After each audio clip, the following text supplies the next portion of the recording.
সাহস নিয়ে দাঁড়িয়েছো তাই মুক্ত হয়েছে জমিন।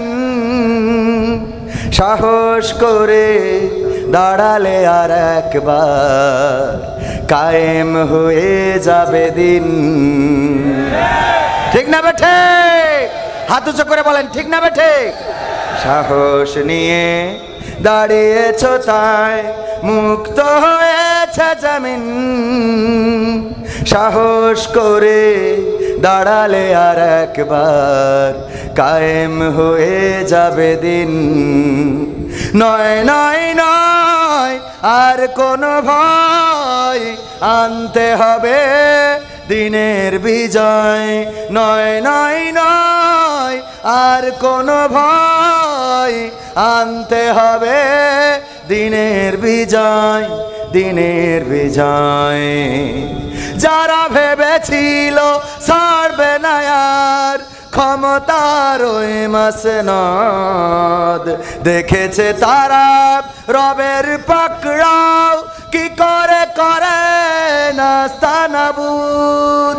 যারা ভেবেছিল ছাড়বে না আর ক্ষমতার ওই মাসনদ, দেখেছে তারা রবের পাকড়াও কি করে করে নাস্তানাবুদ। তাই নয় নয় নয় আর কোনো ভয়, আনতে হবে দিনের বিজয়, দিনের বিজয়। মানুষের সাথে যারা করেছে দুশ্মনী, করেছে বাড়াবাড়ি,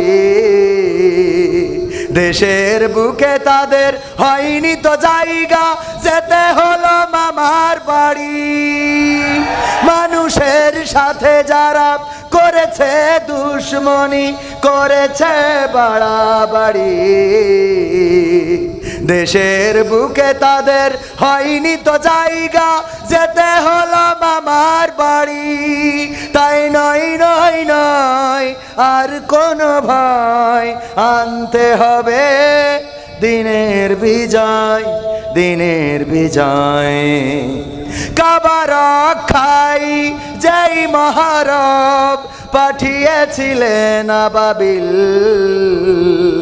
আজও তিনি দয়াময় তেমনই আছে, বদলেনি তো এক তিল। ঠিক না বে ঠিক? বিশ্বাস হয় না? কাবা রক্ষায় যেই মহান রব আবাবিল পাঠিয়েছিল, তিনি কি এখন বৃদ্ধ হয়েছেন? নাউজুবিল্লাহ, বৃদ্ধ হন নাই, বয়সও হয় নাই, বরং যেমন ছিলেন তেমন আছে। এখনো যদি কোন মুসলমান রাজপথে ঝাঁপিয়ে পড়ে, যেইভাবে 5ই আগস্টে স্বৈরাচারের পতন হয়েছে, কোরআন বুকে নিয়ে যদি রাজপথে নামতে পারেন, আল্লাহর কসম করে বলি আগামীর দিন হবে কোরআনের দিন, আগামীর দেশ হবে ইসলামের দেশ।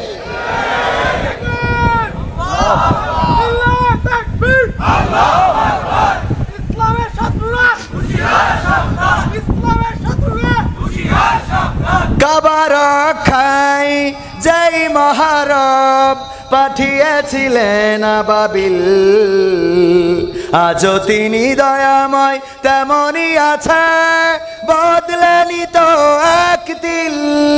তাই নয় নয় নয় আর কোনো ভয়, আনতে হবে দিনের বিজয়, দিনের বিজয়।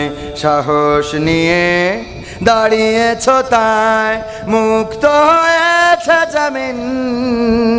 সাহস করে দাঁড়ালে আর একবার কায়েম হয়ে যাবে দিন। আমাদের এই জাতীয় কোরআন থেকে বলে হুজুর রাজনীতি করবেন না, রাজনীতি করা যাবে না। এইগুলো যারা বলে ওরা আসলে জানেই না এর মধ্যে রাজনীতি আছে নাকি নাই, কথা কয় না। এই জন্যে ওদের শিখানো বুলি, ওই যে শিখাই দিয়েছে হুজুররা রাজনীতি করে, মাহফিলে আসলেই বলতে হবে রাজনীতি করা যাবে না, ওরা ওই শিখানো বুলি বলে। তাহলে কি বলছে হুজুর? জিহাদ মিহাদ কোথায় আছে দেখিনি কোনখানে, দরগা পীরের মাজার আমার অনেক বেশি টানে, সেথায় গেলে শর্টকাটে ভাই জান্নাত পাওয়া যায়। পরকালে তরাই নেবে চিন্তা তেমন নাই। পীর সাহেবের কাছে মুরিদ আমি আমার নেতা, বছর বছর নজরানা দি আমি আবার সেথা। হইলে ওরস কোনোভাবে মিস তো করি না, ওখান থেকে আল্লাহ রাসূল হয়েছে জানা। তাই রাজনীতি চলবে না ও হুজুর, রাজনীতি চলবে না, তাই রাজনীতি চলবে না ও ভাই, রাজনীতি চলবে। কিন্তু আমাদের কথা কি? আমাদের কথাও রাজনীতি চলবে না। আমাদের কথা হলো কোরআনের নীতি চলবে। কিসের নীতি? আর এই কোরআনের নীতি করার কারণে যদি কেউ বাধা দেয়, তাহলে তাকে বলবো তুমি আগে এলেম অর্জন করে তারপরে এখানে আসো। এখন আর আগের মতো স্টেজে উঠে বাধা দেওয়ার দুঃসাহস করার মতো আল্লাহর ওলি নাই। তবে দুই একজন আবার তৈরিও হচ্ছে, কারণ শূন্য বাগানে ওই যে বলতেছে যে বাজারে চাঁদা দাবি করতো, ওরা তো সব চলি গেছে, আমরা এসে হাল ধরেছি। কথা কয় না? হাল ধরার লোক আছে না নাই? তো এই বাগানেও যদি কেউ হাল ধরতে চায়,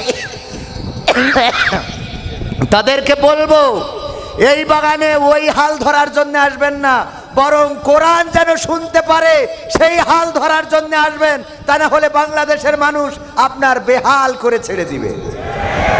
ঠিক না বেঠে? সম্মানিত ভাইয়েরা, আমার কাছে সূচিপত্র দিয়েছে, খুবই কষ্ট হচ্ছে, তারপরেও আপনাদের কিছু কথা না বললে তো হবে না।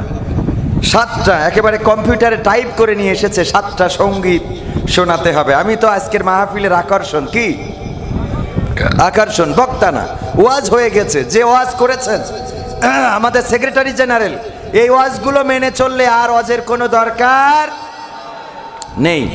তো আমি এই সূচি দেখে সঙ্গীতগুলো শোনানোর চেষ্টা করব। আর আমার সঙ্গীতগুলো জানেন, এই বইয়ে সাজাইছি 100টারও বেশি। এই সঙ্গীতগুলোর মধ্যেই কোরআন হাদিসের কথা আছে না নাই? কথা কয় না? আছে না নাই?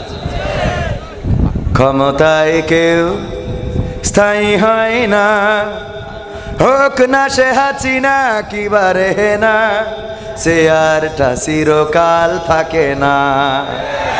ক্ষমতায় কেউ স্থায়ী হয় না, মুজিবুর বেশি দিন থাকেনি, জিয়াউর কেউ তো রাখেনি। মুজিবুর বেশি দিন থাকেনি, জিয়াউর কেউ তো রাখেনি। এরশাদ চলে গেছে পৃথিবী ছেড়ে, এরশাদ চলে গেছে পৃথিবী ছেড়ে, কেউ আজ তার কথা কয় না। ক্ষমতায় কেউ স্থায়ী হয় না, হোক না সে হাসিনা কিবা খালেদা, চেয়ারটা চিরকাল থাকে না।